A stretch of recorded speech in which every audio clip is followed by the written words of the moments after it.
Hey guys, what's going on? So, a little while ago I did a video where I responded and reacted to your comments and questions, and you liked it. So I thought, why not do another one? And so I am. I'm going to do another one right now, reacting and responding to your questions and comments. And we're going to do some serious ones, and we're also going to probably do some crazy ones as well, because I get it's a mixed bag of insanity. Some questions are great, others are just really weird, and there's religious trolls and all kind of just strange things. So we're going to see what happens, and probably at the end of the video, I'll also include a bonus question comment thing. So stick around at the end. I'll probably choose a weird one for that. By the way, how do you like my new setup? Are you liking it? Tell me in the comments below. Anyway, let's get started. Cue the thing.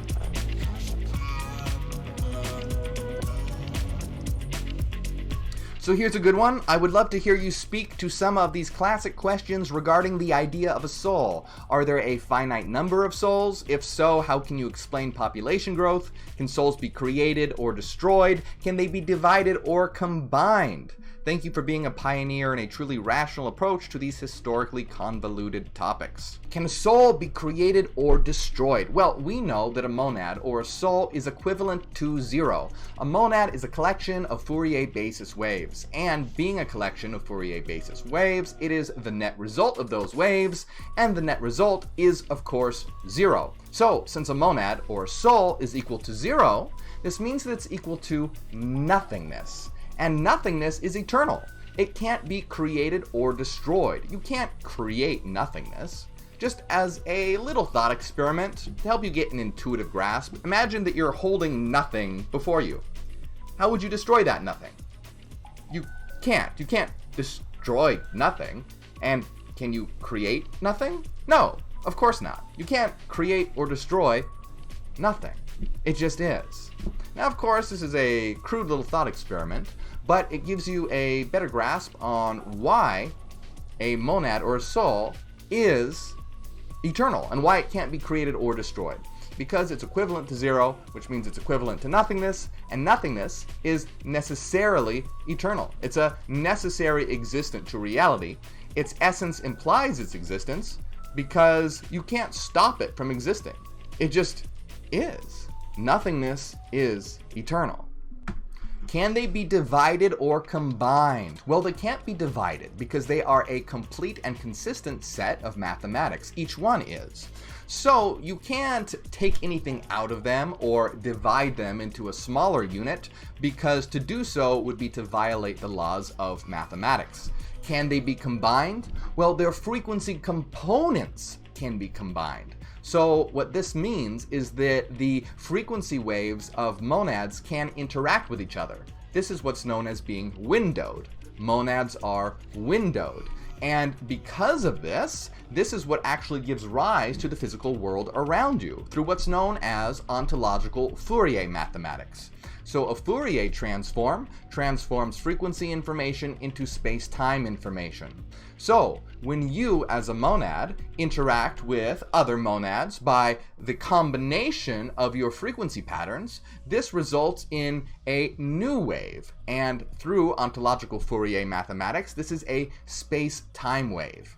You see, when you go to sleep and dream at night, you're exploring a world generated by your own internal frequency patterns.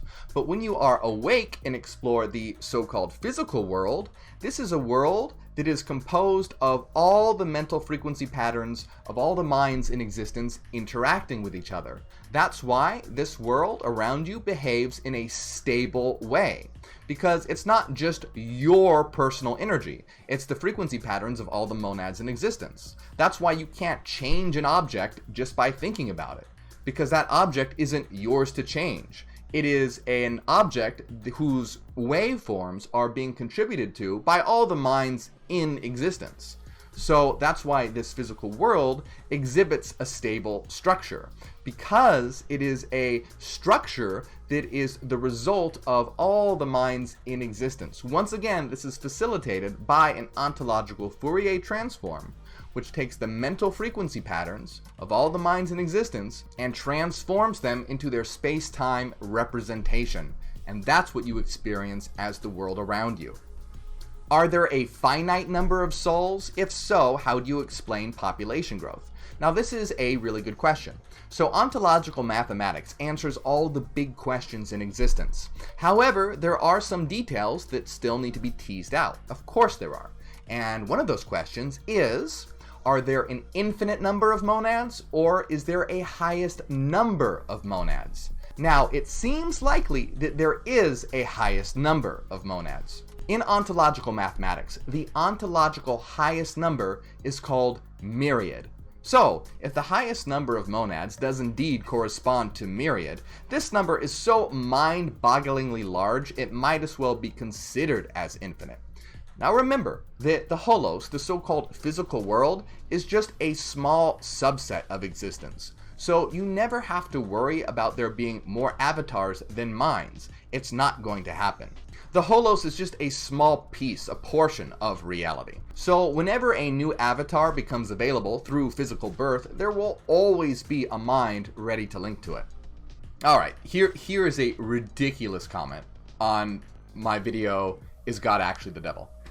Imagine saying God is the devil when you do absolutely no research at all on the topic, unless you've actually sought God and prayed every night and asked him to show you the truth. Then you have no room to denounce God. Okay.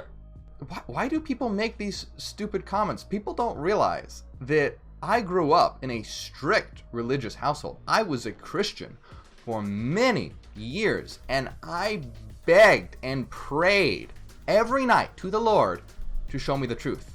And guess what? Crickets. So I am sure that I know the Bible much better than the person making this comment. I went to Bible camps. I researched and studied the Bible every day. These comments are so ridiculous. Now, so by this person's logic, because they say, unless you've actually sought God and prayed every night and asked him to show you the truth, which I have, then you have no room to denounce God. So I guess I do. I mean, thanks. I don't need your permission. But by your own logic, I have it.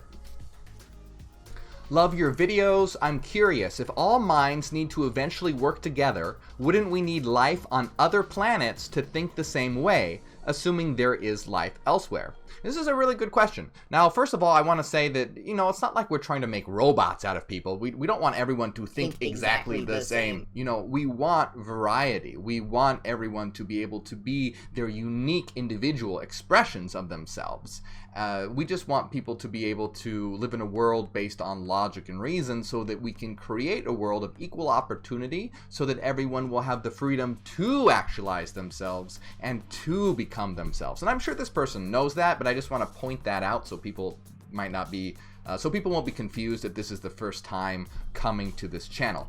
But anyways, this is a really good question. So the answer is yes. In a certain sense, yes. But the current phase of the game is to get everyone on Earth to cooperate, because it's a mess right now. It's chaotic. No one's working together. But that's what this phase of the game is all about, getting everyone on Earth to cooperate and work together. Once we have completed that phase of the game, the next phase of the game is to then go out and interact with other collectives and work to cooperate with them. This is really astute. This is why we say we will unite the individual, unite the world, and unite the universe. Because once we complete this phase of the game by uniting the world, the game doesn't stop there. We just start playing on a higher level, where we then work towards uniting the universe. So come on guys, what are you doing? Play the game with us. Get on our level. And that's why I often get frustrated, because this reality is so amazing and we can do such interesting things, but we're stuck on this level because the people of Earth can't cooperate. So come on guys, get your shit together so we can start doing infinitely more complex, infinitely more interesting, infinitely more satisfying things. Let's create higher experiences. Let's get to those higher levels of the game. It's just hard to believe a man with woman's makeup on. God said man shall not wear makeup or women's clothes. Nice spelling of wear, by the way. Okay, well, this is a very sexist statement. And this goes to show why I always say that you cannot support women's liberation and equal opportunity for all, and also support fundamentalist Christianity. You can't be a fundamentalist Christian and also support women's liberation, because it's clearly sexist. Don't believe me? Let's check out a verse.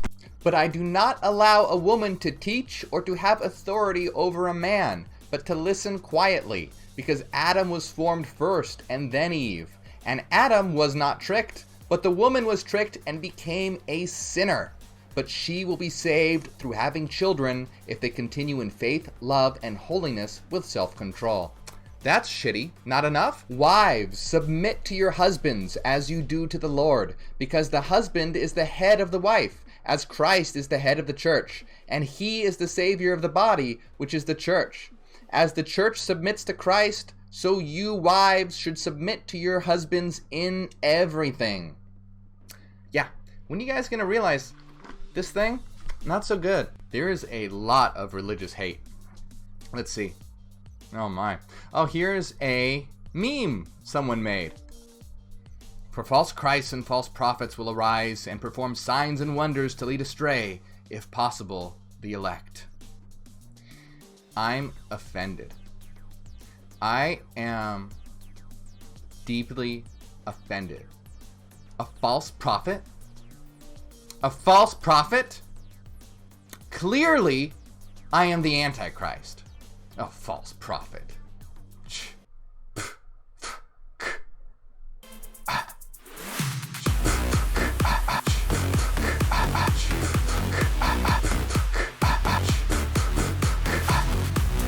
Really? Hey bitch, I want your ass. What will be the charges? I will love to fuck all Hyperion. Well, I'm sorry to disappoint, but my ass is not for sale. But on a serious note, one thing I do want to mention, and this kind of brings it up, and I've been wanting to say this for a minute. Remember, guys, that we're growing really, really fast, so there's a lot of crazy predators out there, case in point.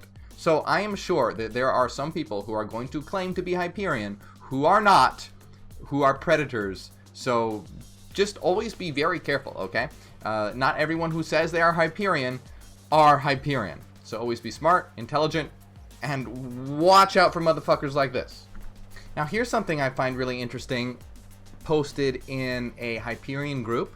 It says, as Hyperions, we understand that we are not our bodies, but eternal minds that link to bodies in order to experience the holos, what we think of as reality, and we continue reinserting in the holos over and over as we evolve towards self-actualization. The experience of waking up to this truth can be very alarming. Everything felt very surreal for me for quite a while as I integrated the new information.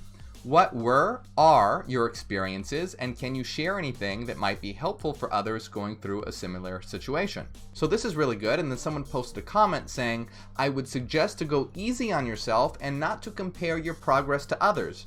Don't put yourself down in comparison to others. Each has our own perspective. We have haxiety, and it exists because that perspective is necessary for the universe to experience. So I think this is really good advice, and I agree completely. It can be extremely difficult if you are constantly comparing yourself to others. So what you should do is constantly be trying to be better than who you were the day before. Always be in competition with yourself. And that's really what it's all about. It's about self-actualization. It's becoming the best you that you can possibly be. So just be a better you than you were yesterday. So really good comment. Anyway, I think that we are going to end it here. Once again, a lot of crazy questions, but a lot of great comments as well. So keep commenting. Let me know what you thought about this in the comments. Do you want me to keep doing these? What do you like? Do you like the serious ones? Do you like the crazy ones? Just tell me. Tell me whatever. Tell me your thoughts. But wait! Bonus comment, question, or whatever. I don't know what it is yet, so let's see. LOL, bodies are weird. And a reply. Well, they seem to be the most optimized vehicles for experiencing reality that we've been able to muster so far. And then reply. It's weird that we're just these chicken nuggets made of dream bacteria and water. Strange indeed. Well, my chicken nuggety friends, I hope you enjoyed this video. Remember to hit like, and I'll see you in the next one. Goodbye.